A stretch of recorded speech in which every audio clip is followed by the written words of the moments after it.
What is goody, Hot Breathiverse? Welcome to Hot Breath, the show where you learn comedy from the pros.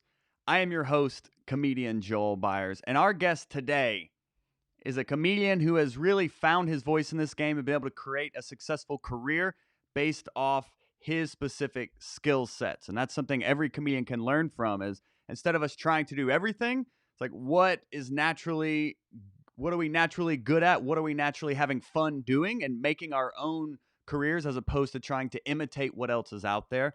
So I'm so thrilled to have this comedian on the show today. We are all about helping cultivate the next generation of great comics, and this guy is definitely part of the current generation of great comics and is only going to grow from here. So we're excited to get him at this point in his career. So please welcome to the show, Mr. Chris Turner, ladies and gentlemen. Make it up for Chris Turner, everyone. Yeah, woo, we love you, Chris. Oh, thanks, Woo! audience. Hey, pleasure to be here, Joel. Turn up. Thanks for being here, Chris. Thank you. Nice to be with you. You didn't tell me we were going to be helping the next generation of comics. I definitely do not want to aid anyone coming up and knocking the current generation off their throne. So everything I say will be a lie. No, I should clarify. When I listened back to myself on some podcasts recently, and I was like, "Oh, this guy thinks he knows everything." I want to say up top, I'm gonna talk in this podcast as if I know things and as if what I say is accurate and true. Please bear in mind that I know very little, and I am purely a humble little British boy who thinks he knows things but probably doesn't. So yeah, that's my disclaimer up top. And no worries. Like that's that. We've done over 300 of these interviews, and I mean the consensus is at the end of the day, you have to find what works for you as a comedian, and you just have to be willing to put in the work. I think that's a lot of the times with so much comedy content out there is we can get lost in just learning instead of applying and really experimenting and figure out what works for ourselves. So that's really, as a comedian who's been in this game 11 years myself, that I found that wasted a lot of time just delaying actually application as opposed to just executing and learning by doing. So I'm hoping this show is a good reminder for comics that yes, learn from these great comedians, but you have to be willing to put in that work.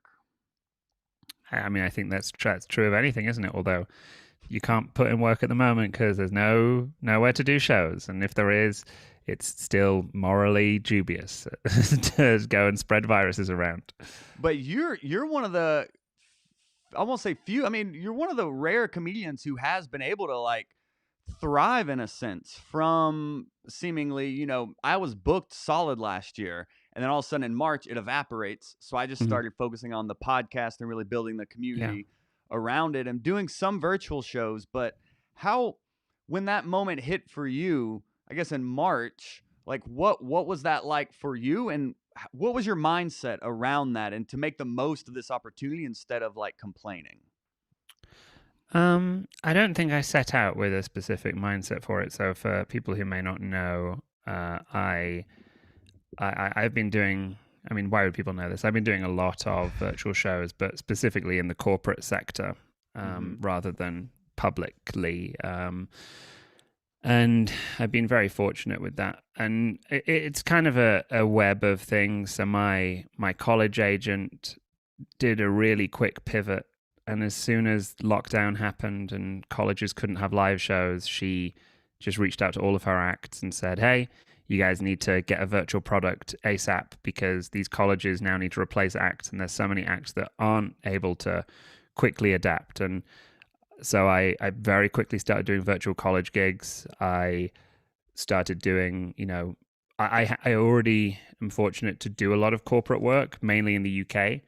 Um, and so virtual, I could just do that from, from LA where I was at the time. I left after a few months of the pandemic when it became clear that LA was really going to struggle. And I just wanted to kind of keep myself and my wife safe.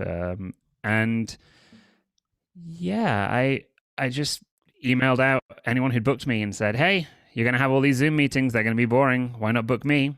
And then I just kind of tried to figure out pricing structures and figure out what else I could do and get recommendations and then put out some like testimonials. You do a gig, you get some good feedback, you get a clip, you send that to other people. They then want to book you. And it just kind of snowballed from there because it's really hard. Like it's really hard to do virtual comedy.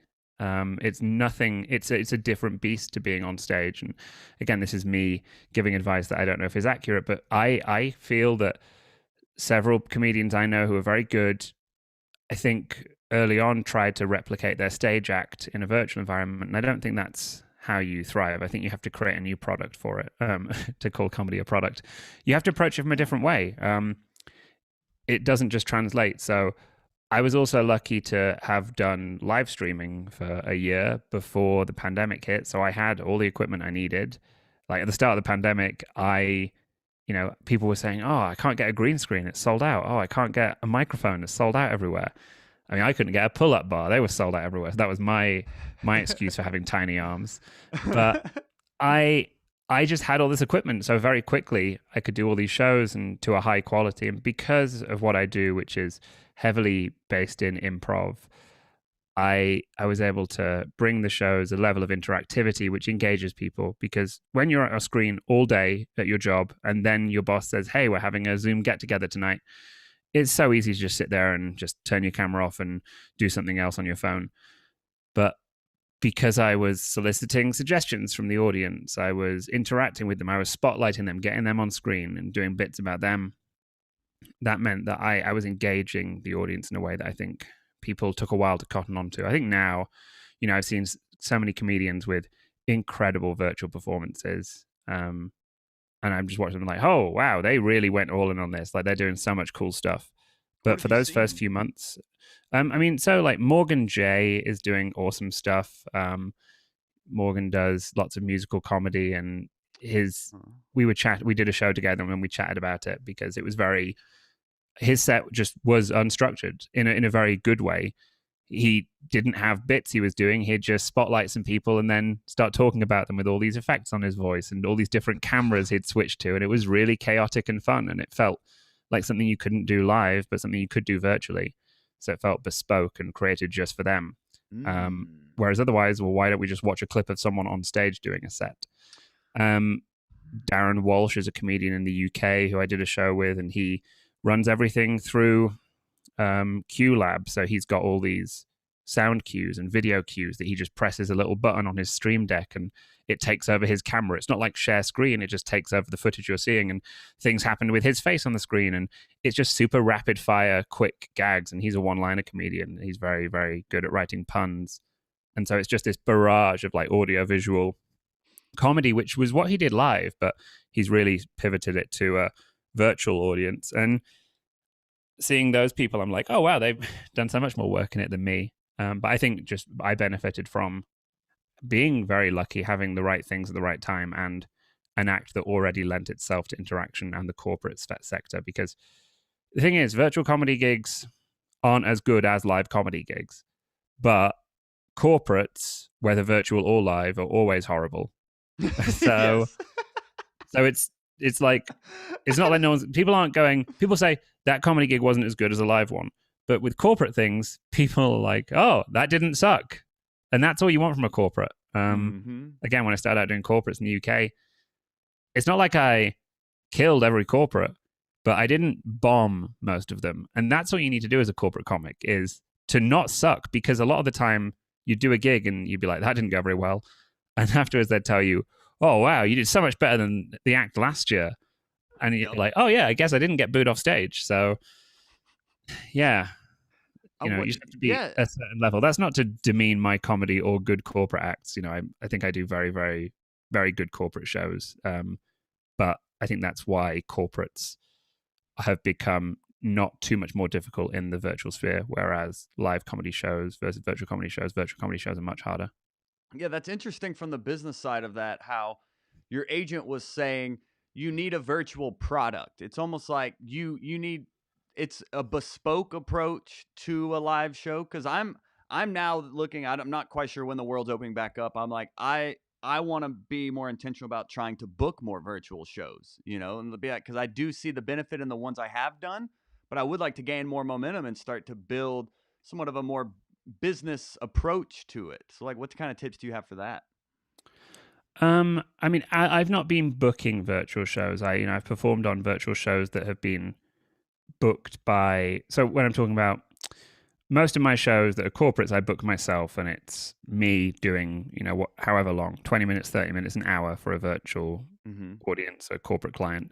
But there are promoters who are putting together packages for corporate clients where it's 5 acts performing. And, some of those people I've worked with have been doing really well. Like they've really packaged their sales techniques, and they're selling these shows to big companies. And like, with all respect to them, they're, I think, actually paying comedians quite a good chunk of what they're getting for the show. Like, it seems fair, which is really nice and very commendable, because it would be so easy for someone to book a show, take most of the money, and then split 10% of it between the comedians, because we're comedians, we want to do gigs. Right.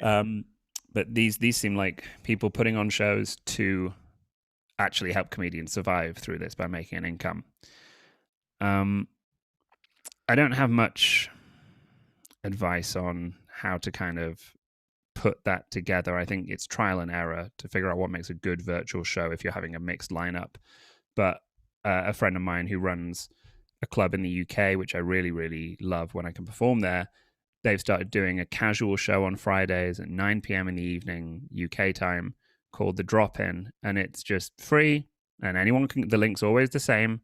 You can go to that link, and it's going to be an hour of some comedians will swing by. And at the front of house, so what the audience is seeing, there's the host is always there, and then comedians pop in, do a set, and disappear. But the breakout room is the beneficial part of it for comedians, because they're just treating it like a green room. So comedians will just pop into this green room, and I was there, for like the second or third one they did, and there was like 20 different comedians coming in over the course of the hour. People would just, come. They're not even on the show. They just drop in, hang out, chat, and it felt like a real show. It was really, really nice. And obviously, it's been a year of us being on Zoom, so that people have kind of understood that push and pull. There wasn't as much talking over each other as you might have had 6 months ago. Someone would start a story and then leave some space. Some other stories would come in. Mm-hmm. Someone would pop in for 5 minutes, just hang out and then disappear. And that was really nice. It's kind of the closest I've got to being in a green room for a year.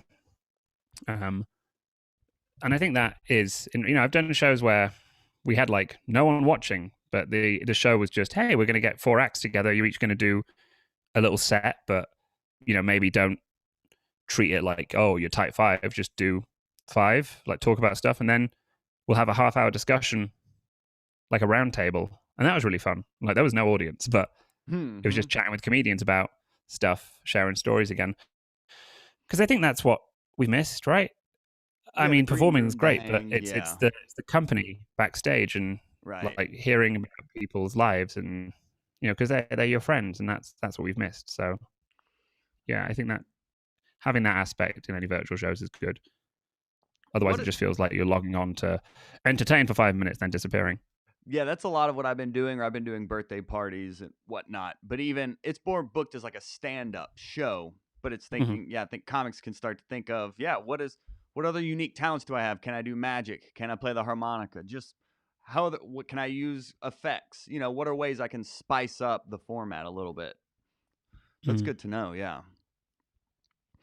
And thinking of like a live performance, because this is something that you're so great at, and I've heard you mention that when you do your rapping, that you get into like a flow state, and when you're on stage, it's about being in the moment. And that's something comics struggle with so much, is being in the moment, not panicking. What kind of tips do you have for comics to like just relax on stage and be more in the moment? So this is with the caveat that when I'm doing stand-up, it's very rare that I get in the zone of stand-up, because to get into a flow state, you have to have, the requirements are ability and challenge have to match, and you have to be good enough, and the challenge has to be hard enough. Now, stand-up comedy is a challenge. Making an audience laugh is the challenge that we have. And our ability hopefully meets that, right? But there's a certain point where, and it's why flow state usually comes from riffs. It comes from when you're improvising. And I think that's the closest I've felt in my stand-up, is when this is why, when you're reciting material or in acting out material to make it seem improvised, it's hard to be in the flow state because you're remembering the material and you're thinking of what comes next. This is why with improv, when you're riffing, say something happens in the front row, you comment on it, and then that spirals and snowballs into a real nice little kind of extended riff. That's when I can feel, if it's happened that frequently, that's when I feel more in the zone. But with freestyle, because that is entirely improvised within a structure, you set the challenge, which is to freestyle rap about these things and make it entertaining and interesting and informative. And I would hope that my ability is, up to doing that. I'm not saying I get into flow every time I freestyle, but the vast majority of times it happens. And I know it's happened because if I get off stage and can't remember what I rapped about, then I was in flow because it was, unconscious. That makes it sound like I black out when I'm rapping, which maybe is not the right word for it, but part of it. Oh, white boy out, yeah. So my advice for it is, I think it's hard to get into flow with written material. I'm sure people do it, but because having huge laughs at the end of each tag is not being in flow, which means you've got the room rolling, right? But it's really hard because once you notice you're in, it's like breathing. Once you think about breathing, you have to actively do it rather than doing it subconsciously, and that's what flow should be. It's as soon as you notice it, you'll come out of flow. And I've had that before where I've been riffing and then I've been in my head going, oh, I'm killing this. And then suddenly you just feel the laughs change. They're like, oh, he's aware of what's happening now. Mm-hmm. So it's hard to give concrete tips for it, I think, other than the more you practice riffing, the more you, at these low pressure gigs, say, I'm not going to, I'm going to have, I don't even think you should be like, I'm going to come on with, because this is how I would practice it. I'd come on stage and I'd say, I'm not going to use an opener. I'm going to keep my opener in my pocket and I'm going to try and just make them laugh without an opener. I'm going to try and get a laugh from nowhere. And your safety net is your opener, right? You've got a joke that's going to get them. Even if you've had 30 seconds where they're a bit unsure of who you are, your first joke should be strong enough that, say you just kind of flail around for 30 seconds, you do that first joke, boom, you've got them. But what I would do as a practice is go on stage with no jokes and just be just say hello and then comment on what happens after that. Now, that's not going to work every time because the room might not be in the mood for it and you might not be in the zone for it. But that's a good way to practice. And in the same way that's how you write on stage, you do your routine and you leave spaces after your punchlines and you create an improvised tag for it. I'm not saying, again, it's the thing I do that frequently or it's the thing that has worked out for me that often. But the times it does, it's pretty fun to walk on. Say you've got your routine about dinosaurs and you just do your bit and you've done your big punchline and you're going to go on to the next bit. Before moving on to the next bit, just in that space, is there something else you can say? Can you comment on a reaction to the joke? Can you push the punchline further? There are people who, say you should just keep pushing until everyone stops laughing and then start the new joke. And that's kind of a flow state because then you write in a way you wouldn't write if you were sitting down actively trying to write. I really think I've given very few tips here, but that is my aim. I don't want anyone to learn my secrets. You're doing great, buddy. No worries. No worries at all. This is all super helpful. I love interviewing comedians, especially ones that are funny and good at comedy. And then you ask them about it and they're like, I don't know if any of this is making sense. I don't even know what I'm doing. I got lucky. There's always all this backtracking a lot of the times. You're doing great. This is helpful. I've had times at the Edinburgh Festival after a show, someone will come up to me and they'll, you'll be having a drink with some other comedians after the shows. You're all kind of in the bar and someone will come up and be, hey, I saw your show. It's so great. And a thing that my fans often say, because they're all, and this is said very lovingly, they're all massive nerds. They'll say things like, you're my fourth favorite comedian. And I remember it happening once and this comedian goes, wow, that's the rudest thing I've ever heard. After the guy had gone, and I was like, why is that rude? He's like, that guy just dissed you. And I said, no, that guy paid a huge compliment because if I'm your fourth favorite comedian, oh my God, you need to watch more comedy. There's so many better comedians than me. 2, that means that he's put thought into it. He's been like, okay, so my favorite comedians are listing these 3. And then Chris Turner, he's number 4, and then number 5 is this person. I'm like, what an honor. Someone who's thought about it that much really loves comedy. So to be someone's fourth favorite, I'm not I'm not my favorite comedian. I'm not my favorite fourth favorite comedian. I'm, I mean, that's, aside from the fact that I hate watching myself perform, I'm maybe in my top 25, maybe. So, who's your favorite? What's your top 5? You got a top 5? Not particularly. I'm sure it changes. I mean, whenever people say in America, whenever people say who's your favorite comedian, and this is, obviously over a year ago when I would be in an Uber, people would go, oh, you go to a comedy club. Oh, who'd you like? And I'd go, James Acaster. And they're like, I don't know who that is. And I go, he's from the UK. He's got 4 Netflix specials. If you haven't seen them, you should definitely watch them. They're the best comedy specials that I've seen in the last few years. But then people go, oh, okay. And then beyond that, it's nice to just have your favorite comedians be people you know and work with. Like Ivan Decker is an amazing comedian. He is a friend, but that doesn't change the fact that whenever I watch him, I'm like, oh, you're really good at comedy. Mm-hmm. I did a virtual show which someone reached out. They were like, hey, can you do this show? And I was like, and they went, Ivan's on. I was like, oh yeah, I'll do that show. Great, cool. Nice. That gives me an excuse to watch Ivan. And that was fun. That's what I'll do when I reach out to Ivan now. Is like, Chris did the podcast, so... Well, he made a joke. He said on the show, the only reason we've got this guy on is because Ivan was on, and he said he wanted to see Ivan. What he doesn't know is the only reason Ivan's on the show is because I told Ivan that Chris would be on it, which is not that is not the case. But I did like that a lot. That's great. That's super savvy. So let's get to some... fan questions here as well, because fan questions. You have fans? Come on, you have fans.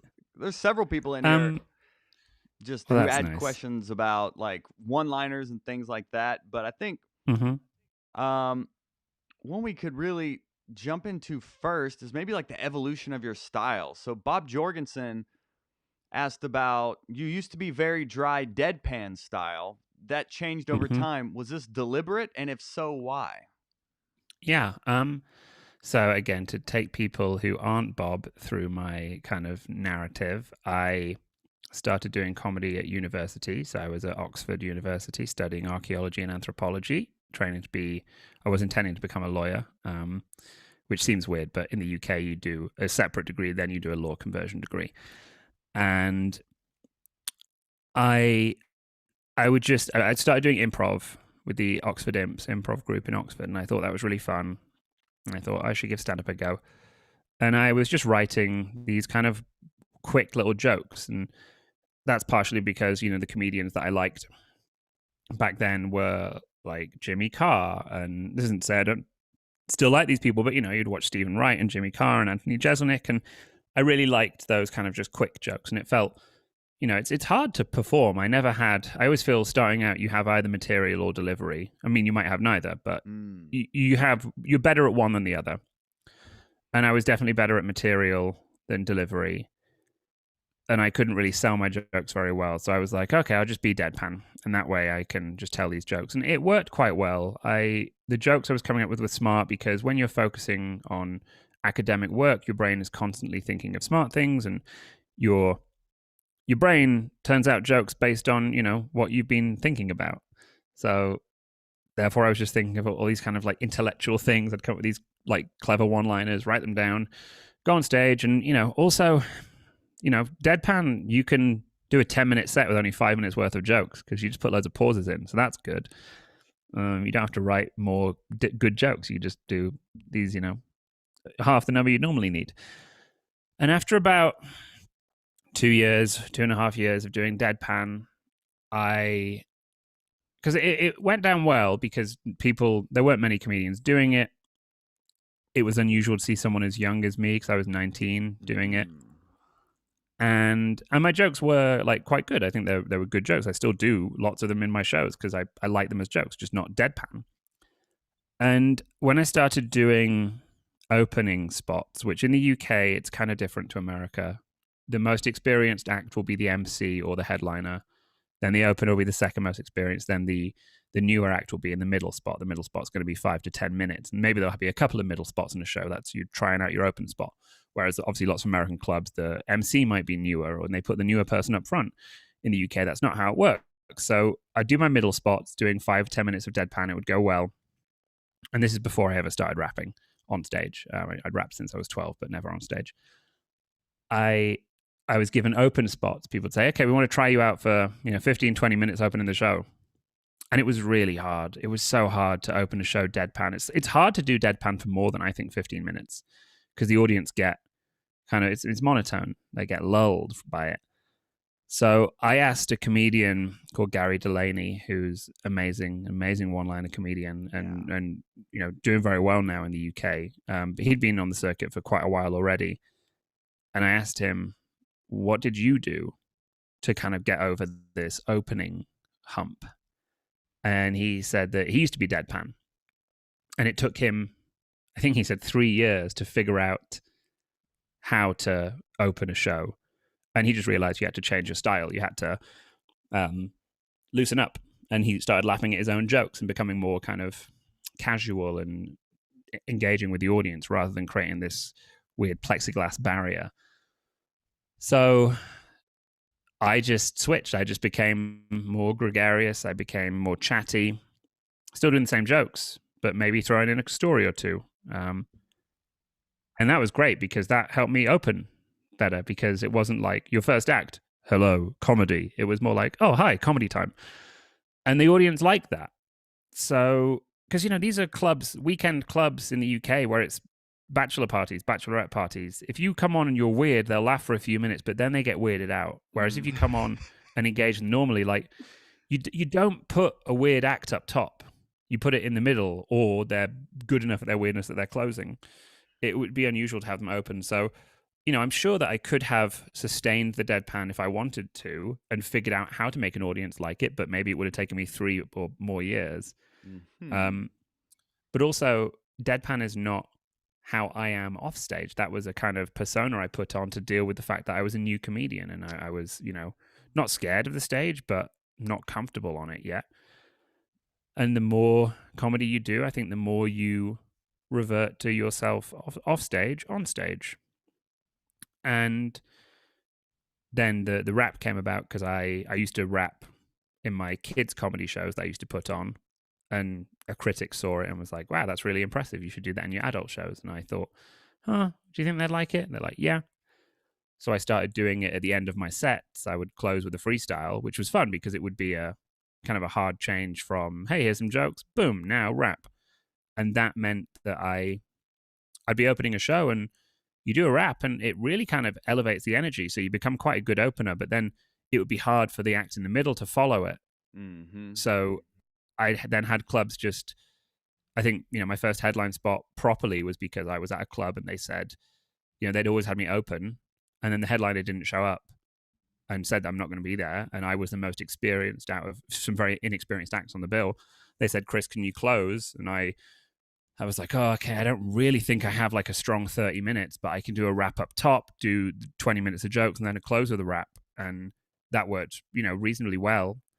And they said, oh, it was really cool to have the wrap to finish the show. We'll just keep putting you on at the end next time. Just, give it 6 months to maybe like, beef up some of the jokes. And then more and more clubs would start putting me on at the end because you put it on in the middle or the start. And I had kind of doubts because it felt very gimmicky, and I still contend it is, right? But when I was a newer comic, I thought playing guitar on stage, a 6-string applause machine, that's disgraceful. And then I'm like, oh, I'm rapping, that's even worse. But I asked my agent, I said, I'd done a show where I was in the middle doing 20 minutes, I ended with a rap, and then the headliner hadn't seen me, and they were doing some kind of musical comedy, and they did a written rap, and it just didn't go down very well because the audience, you could see the audience just going, yeah, but that guy in the middle did a rap and he made it up. And so the guy came off stage and was a little bit snarky, saying, oh, they hated that. And someone said, oh, well, it's because Chris did a rap. And he's like, what, you did a rap? Like, oh, I do raps. And I was like, oh, I didn't know. And also, it's kind of different. And I said to my agent, should I not rap if I'm not closing? And he went, no, fuck everyone else. You should do this. They should be better. Yeah. Which is, fun. I mean, now I'm more comfortable with it because I'm like, oh no, I'm quite good at what I do. Like my freestyling is impressive, not just because it's from a white British guy. It's impressive for freestyling. And one of the great things about being in LA and being in New York was you do the do some freestyling for a crowd, and people would come up to you afterwards and be like, "Hey, you know, I grew up freestyling, and like you're good," or "Hey, I know this person, and they're an amazing freestyler," and like so it was cool to see you do that, and that's nice. But I think that's how the evolution happened. And it's for some people they're like, "Oh, I liked it more when you do deadpan," and I totally understand that. Um, in the same way, like one of my favorite bands when I was growing up was Clutch, and then as they got more famous, they started becoming their genres kind of changed, and I'm like, oh, okay, I listened to their records up until about 2007, and then after that, I'm less interested in their music. That's fine. I don't write to them and complain. No, that's not to say people write to me and complain, but yeah, it kind of felt partly natural, partly guided by needing to be commercially viable in terms of getting bookings, and also not being brave enough to persist in a kind of uncommercial thing. Like there's so many comedians I watch who are great, and I'm like, wow, I can't believe you're doing that crazy stuff and you're also on TV or getting these big bookings. But it was never like I was like, oh, I want to be a deadpan comedian, but I can't do it. I was just like, oh, cool, I can finally be me on stage, which is nice. Be you on stage. Yeah, that's all of our goals. What is like your worst bomb in trying to develop the the confidence to be yourself on stage? Is there a bomb that you'll just never forget? I mean, there was one that was kind of a semi-bomb in that it was like one of my first Christmas gigs, which are famously awful, just full of drunk people, at a club called Jongleurs, which is just again like full of drunk people, and I was on in the middle of the show. So even though I was experienced enough to be given a weekend gig at Christmas, but still the least experienced on the lineup. And the opening act, when they go on, there's this table of about 30 squaddies, so people who are in the military, and every joke he does, they tag his punchline with "way." So he'd do a joke and they'd react like it was a really bad pun, regardless of whether it was a pun or not. And then he comes off and he's like, "Oh, they were pieces of shit. They need to throw them out." And the venue manager says, "Well, they're buying a lot of alcohol, so the club won't let us throw them out because they're spending a lot of money. Just they'll calm down." So the MC brings me on for the middle, and I do my first joke, and they just boo. And my first joke is not controversial, right? I was like, "Oh wow, have I upset them?" I do my second joke, and they boo, and I realize, oh, everything I do, they're going to boo. They did away for the first guy, they're going to boo me. And the whole audience just start kind of quieting down, apart from this table of people booing. And so this is at the time I was doing 20 minutes. I did jokes and then I ended with a rap. But I just thought, okay, fine. I'll do a rap. So I was like, hey, can you drop that beat? And then I just rapped about these guys and just kind of like, not rap battle because they're not responding, but just rapped about them. And at the end of it, they like cheer. They're like, whoa, whoa. And then I went, right, now we can get back to some proper comedy. And they go, boo. And I was like, seriously, are you guys going to boo unless I rap? And they're like, boo. So I was like, I have 12 minutes left. I guess I just have to do 3 more raps or something. But because at the time I was used to only doing 1 rap per set, I'd given the DJ a CD with 1 track on. So I had to use the same beat 4 times in that set, just rapping each time, because otherwise they would boo. And afterwards, one of them comes up to me and he's like, fair play, mate. That was, you dealt with us well. I mean, we had planned to boo whoever was on stage. But then we saw it was you, and we thought, oh my God, we're going to boo this guy. Because I mean, I'm 21, 22, whatever it was. Of course they're going to boo me. So that was, close. One of the biggest bombs was one of my first corporate gigs, which was at a venue which is like famously terrible, really hard to perform. It's like an 1,100 seat room where there used to be an ice rink. And I thought I was the comedian, but I wasn't. I was just kind of the fluffer, because there was a good comedian later on in the show, and they actually did quite well. But they're like, we always have a problem with this gig. We can never get the attention for the boss to come on and speak. So we want you to go up there, get all their eyes on the stage, just do 10 minutes, and then we'll bring the boss on. And I, at the time, was like, yeah, cool, I can do that. Whereas now I'd just be like, why don't you just dim the lights, have a loud bit of music, and then put the lights on the stage, right? Then that'll give them attention. Everyone's eating. It's lunchtime. It's an advertising awards. And to make it worse, this gig is for one of the biggest corporate booking agencies in the UK, and this is the first time they've tried me. They're like, "Oh, we've heard good things about you." And they throw me in on this gig, and I later realized this is the gig they give to people to try and blood them, essentially. Like, if you can do this gig, you can do any gig. Mm-hmm. And the end of the story is I did not do this gig, and they didn't book me for 2 years. Even though now, they then saw me at another gig. And they were like, wow, you're really good. Hey, wait, we booked you before, but we didn't rebook you. Like, did it go badly? I was like, oh, it went really badly. So like now I get a lot of work from them, which is great. But I mean, also I wasn't ready for this type of gig. I'd been doing corporate gigs, but nothing of this scale.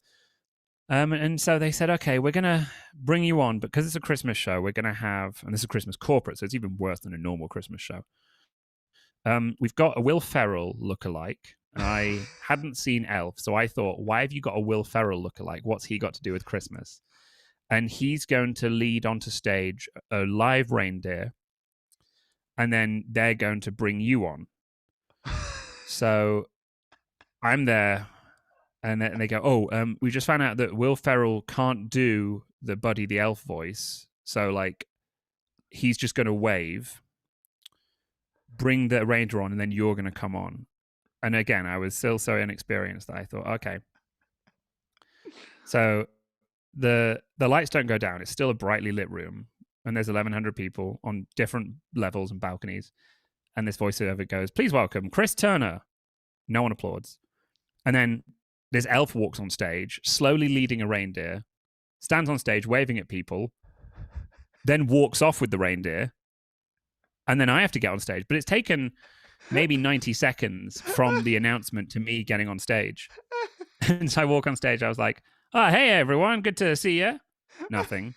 And like, again, I was so nervous that I didn't comment on what had just happened, right? All it would have taken for me was to go, well, that was weird, right? Like, that's all you need to do. You just need to comment on a weird thing that happened. So when I play the Comedy Cellar, I'm often put on at the end because the rap is so high energy that like it closes the night out. But that means you'll be on after incredible comedians. So like the first time I was on after Michelle Wolf and she had like torn the room to pieces, everyone was like, well, that has to be the final act because no one can follow that. The MC's like, oh, we got one more act for you. Please welcome Chris Turner. And obviously everyone had been assuming that if there's an act after Michelle, they must be really famous. And I walk on and everyone's just looking at me, very puzzled. And I just get to the microphone. I'm like, oh, I have to comment on this. And I just said, I know, I also wish I was a famous comedian. Nice. And it got a nice laugh, and that's it. And like, that's now, the opener to use whenever you follow a famous comedian. For me, none of y'all can have that. That's mine. And so I get on stage, don't comment on it, and just no one pays attention at this gig. And so I'm there for about a minute doing jokes, and no one's laughing or even listening. I was like, okay, right, I'm going to do a rap for you guys. I need your input. Nothing. Not even like a heckle. No one even going, get off. It was just no one paid attention to the fact I was there. They spoke louder. So like the band Low, when they started out playing, they used to play really quietly so that bars would quiet down to hear what they were playing. And that's a good tactic. So all I did was I just sat on the edge of the stage, kind of swinging my legs, and there were 2 tables nearest the stage. And I just went, hey, guys, excuse me. Do you mind if I rap for you? And they were all like, what? And I was like, yeah, I'm a rapper. Like, oh, we wonder what you were doing. Mm-hmm. And so I just asked them some suggestions, just rap for these 2 tables. They enjoyed it. So I was like, oh, I've snatched defeat from the jaws of victory by entertaining 20 people out of 1,100. And later that day, I'm still at the event. Because again, it wasn't like a bomb where you want to leave. It just didn't go well, but no one knew I was on. And I bump into this guy and he went, you're Chris Turner. I went, yeah. He goes, oh, you're really funny. Are you on today? And I said, I was on. He was like, wait, really? I was like, oh, that's how little attention anyone's paying. And I told that story to, when you're in a green room, I told that story to someone, and someone went, oh, I did that gig. That's the Advertising Association Awards. And I went, yeah. And they went, oh, yeah, I got some advice for that one. I just walked on and I called them all the C word. And so she was a female comic, and she had just walked on and just gone, "You're a bunch of C words," and they'd all gone, "Sorry, what?" And he's like, "I had their attention." Wow. And that's how she had done it. Was yeah. And I was like, "Oh, that's good." Although at the time, I'd been told you'd never swear at a corporate. I mean, she was a television level comedian, so I think she got away with it. But yeah, that's and since then there was a big thing a couple of years ago where a comedian was bread rolled off the stage at not that gig, but in that venue. An audience just started throwing bread rolls at them to get them off stage. I mean, that's because they're a very good liberal comedian, and the audience was quite old and right wing, and I think he started teasing them, and then they just started throwing bread rolls at him. The things we do for comedy. In the last few minutes here, let's do a few rapid fire from a few comics here, and we could just give them like quick answers here. I'm aware I give bloated responses, so I do apologize. They're all valuable though, Chris. No worries, my friend. There's only been one guest, Brandon T. Jackson. He just kept talking around the questions. I would like ask about what it's like to work with Ben Stiller, and he would bring up like the conspiracy of Egypt. I don't. He kept just like going in circles, but everyone else has been great. So no worries, your answers are all super good. Is what I meant. Thank you for not fat shaming my answers. So Lee Hudson, actually a UK comedian who's a member of the Hot Breathiverse here. He says, "What is one thing you think the UK comedy industry could learn from the US and vice versa?" The main difference between the two scenes, I believe, is in the audiences. American audiences sit there going, "Wow, I can't wait for this show to start. I'm really excited to have a fun time." British audiences sit there thinking, "Who are these people that think they're funny? Let's see if they can entertain me." And I think if there is a way for British audiences to be influenced to be more like American audiences in that sense, and I don't mean like to give standing ovations the moment you walk on. I know Kevin Hart filmed his special in the UK, and my friend who was there said it was weird because this guy came out and was like, "Hey, when Kevin walks on, everyone stand up and cheer." And the audience were just like, "Why?" We'll do that at the end if he's done the show. But I really think gigs are easier in America because the audience go, "Oh, I'm here for a good time. I can't wait." Whereas British audiences, they're like, "Go on then, let's see if this is funny."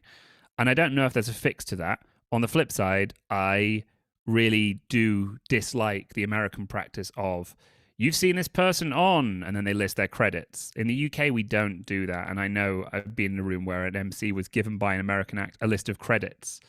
And they just went on. They were like, "You haven't seen him on any of these shows because they're all on American shows, and why would you watch those? Please welcome." Like, my favorite introduction is just, good friend, very funny person. Please welcome Chris Turner.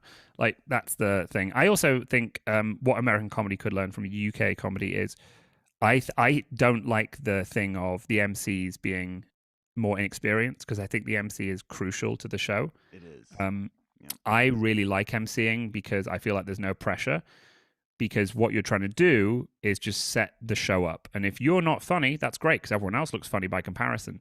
But really, you're just trying to set the rules. You're trying to make sure everyone feels like they've had a good evening. You're trying to bring it back round from maybe an actor who hasn't had a great set. You're trying to set the energy when an actor's stormed it, and you're trying to bring on the next one. And I think it takes a lot of work and a lot of practice, and I'm not saying that I'm there. But in America, because it's the newer act, often it will be the act just trying to do their best 10 minutes, and then they're like, "Okay, the first act." And you're like, you haven't even set the room up for them. So I think that's a thing that American comedy could learn from British comedy. Beautiful. And Mike Marr asks, how do you remember one-liners for like a half hour or 1 hour set? I mean, I never did longer than 20 minutes with one-liners, but, I've done 6 1-hour comedy shows, like at the Edinburgh Festival, and it is hard to remember that. It's very hard. I would just put them in a narrative, like one-liners I put in narrative blocks. It was, here are the hip-hop jokes, here are the school jokes, here are the relationship jokes. And you'd make sure they always led on. So you'd say, "Oh, I wish I could show you guys a picture of my wife so you could see a real-world example of someone batting way above their average because she's, substantially less attractive than me." And then that naturally feeds into, "No, I'm joking. My wife, beautiful, long blonde hair, or a very short back, And then people, oh, when my wife and I got our apartment, you just, you're putting them in segments so it naturally flows on. And then also just running through it. I mean, I don't use memorization techniques. People ask that with my rap. They're like, oh, how are you remembering the words? And it's not. I just kind of it's short-term memory. But obviously learning a show has to go in long-term memory. But also there's, you can always cheat. I've seen one-liner acts just read stuff off a clipboard, and that's part of what made them funny.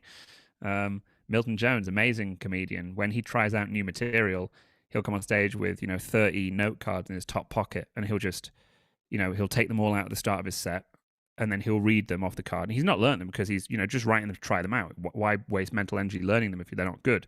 Mm-hmm. And he'll read it, and then he'll look at the audience, and if it got a good laugh, he'll like put it to the back of the pack. If it got a really good laugh, he'll put it in his pocket, and if it got no laugh, he'll throw it on the floor. And he gets laughs out of that technique by virtue of, say something will get no laugh. He'll he might once in the set, he might look at the audience, shake his head like they were wrong, and then put it in his pocket. Like, yeah, I'm keeping that joke even though you hated it. Awesome, yeah. That's a fun thing that I've seen done. I mean, that's his thing. But it was very funny watching it. Yeah. Yeah, that's Jeff. Are you familiar with Jeff Foxworthy? Vaguely familiar.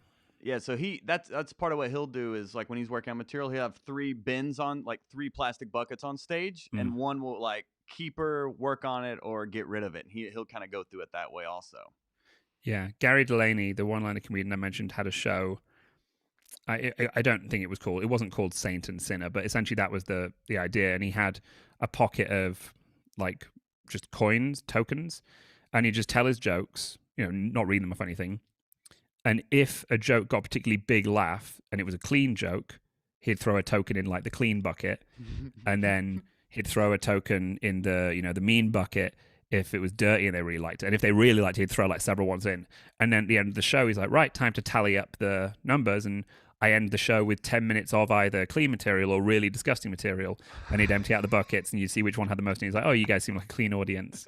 I mean, I'm pretty sure every single time it was always the dirty jokes at the end. But yeah, that was a really good technique. That's very smart, I think. He's a great joke writer anyway. Yeah, we've had a few people asking to get him on, so we'll definitely have to reach out to him. That's great. Gary is incredible. Yeah, I love him so much, and he was so helpful to me, and so he's so genuinely nice and good. And when a couple of years ago he kind of like started popping up on TV and on like panel shows, I think everyone in the circuit was like, "Yeah, about time! Like he should have been on these ages ago." So yeah, I love seeing that. So as we land this plane here, and Chris Wright from Scotland says that you and MC Hammersmith are the best comedic rappers he's ever seen. Just for that's very kind. MC Hammersmith is a friend called Will. That's very nice. Nice. So our closing advice for comedians, like what's your favorite tip you've gotten or something you always remind yourself of in this comedy journey? I'll give you the one that felt very personal, and then I'll use that time to try and figure out one that I think is applicable to others. So my maybe 10th gig was with Reginald D. Hunter, who is a comic from, I think, Georgia, but he moved to the UK before he even started doing comedy. So I don't think he's known particularly in the US. And I did a 10-minute set on, not opening for him, but on the same bill as him when it was just me, an MC, and him at a show in Oxford. And I did my set, and it went pretty well as far as my sets at that time were going. And it was kind of weird. And this is when I used to do weird stuff. I walked on stage with like a Shruti Box tone generator, which would just make this kind of sound. I put it by the microphone, and then I'd just walk to the front of the stage without a microphone and start shouting at the audience, just doing one-liners.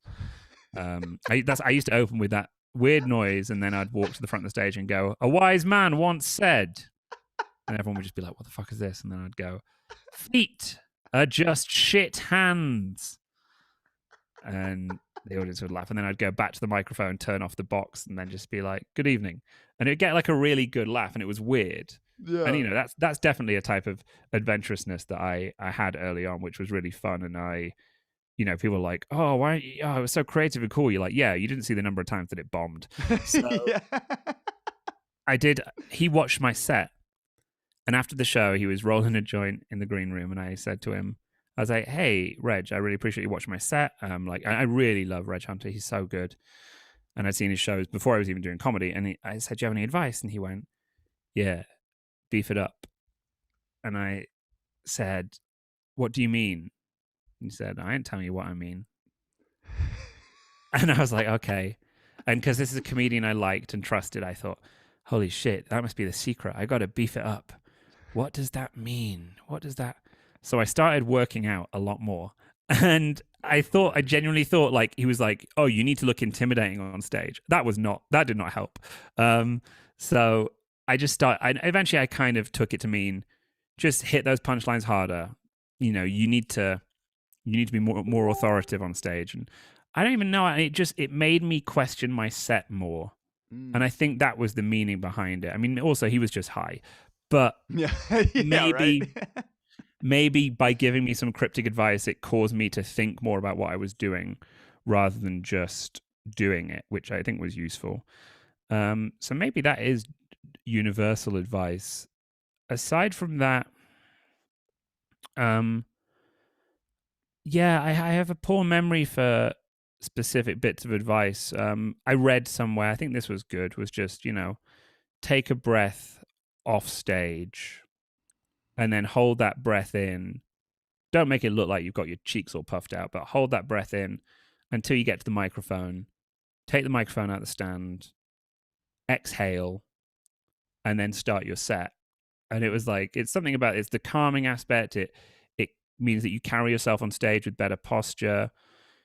It forces you to pause. It means you're not stepping. We always feel as comedians like, let's start talking when they're still applauding. And I actually think, often, I'm not saying I do this all the time, but it's nice to wait for the applause to die down and then start the show. Depends on your energy, but that breath kind of gives you that time to wait for them to finish applauding, and then you're like, "Hey, thanks so much. Lovely to be here." And I've always liked that. And when I teach, workshops for like public speaking with businesses, I always tell them, take a breath before you talk, because it's the first impression, right? And if you're talking when they're clapping, they kind of miss that first word, and then they're like, "Oh, I should stop clapping now." You should never stop an audience clapping. There are people who disagree. They're like, "Oh, you should, tread on the laughter to keep the jokes rolling," which definitely works at points, but you should be varying that throughout a show anyway. So yeah, those beef it up and hold your breath. Beef it up. The hashtag beef it up, baby. Well, to to close this out, would you mind looking into the camera, saying your name and why people should listen to Hot Breath? Oh gosh. No pressure. Yeah, well, I've not listened to any of the other episodes, so I don't know if they're all, extreme Okay. right-wing hate speech. Okay. I know I do Joel, look like I could be either way yeah, there. I I look like know. the problem. But I'm very happy to say I'm Chris Turner, and you should listen to Hot Breath because the guests are of spectacular quality. Par exemple, this British boy. I said British boy using a French word beforehand. I do apologize. All the other guests are better than me. No way. No, this was great, Chris. Please, everyone, go subscribe to his YouTube. Where would you like people to go support you, check you out? I have, my YouTube is, if you search Chris Turner Comedy on YouTube, I'll come up, and I put videos out every week, including my silly little podcast with my wife called She Doesn't Read the News, where I tell her what's happened that week and then do a rap about it. And beyond that, that's all I do. I mean, I do shows and stuff in the live world. They're going to be happening again soon, and you can find out about that on my website. But these are all. If it's all comedians listening, every comedian knows you don't want comedians coming to your shows. They just sit at the back. They don't laugh. They go, "Yeah, that was good. Oh, smart." Yeah, or I could do better, or he needs to beef it up. He should beef it up a little bit, don't you think? That was a technique I used to use early on. I'd listen to comedians' setups and I'd try and guess the punchline. And if that wasn't their punchline, I would then use that as a joke. Like, I remember hearing an Anthony Jeselnik joke and I thought I knew what the punchline would be, and it wasn't. But it meant I just used the setup he used and then put my punchline on it, and it worked really well. That was a fun thing to do, and that was always why it was good to watch comedians, because you'd be like, "Oh, cool, I just wrote a joke. Great." Very nice. It's not joke theft, it's setup theft. Only a few people could get away with like an Anthony Jeselnik setup, I think, Yeah. it's a very specific style most people Yeah, couldn't pull off. audiences were always puzzled that I switched to an American accent just for one joke. Well, I appreciate you beefing it up with us here, Chris. This was awesome, man. So we'll be sure to go support you however we can on your YouTube, especially. YouTube is definitely you're killing it on there. So keep up that Thank you. for sure. Well, and thank you for all the people who were intrigued enough to ask questions, and thank you for asking your questions as well. It was thoroughly pleasant. Well, thank you, Chris. Well, go rest up. I know you have a lot of gigs booked, so we appreciate you taking the time with us here at the Hot Breathiverse. And beef it up, baby. Beef it up, Hot Breathiverse.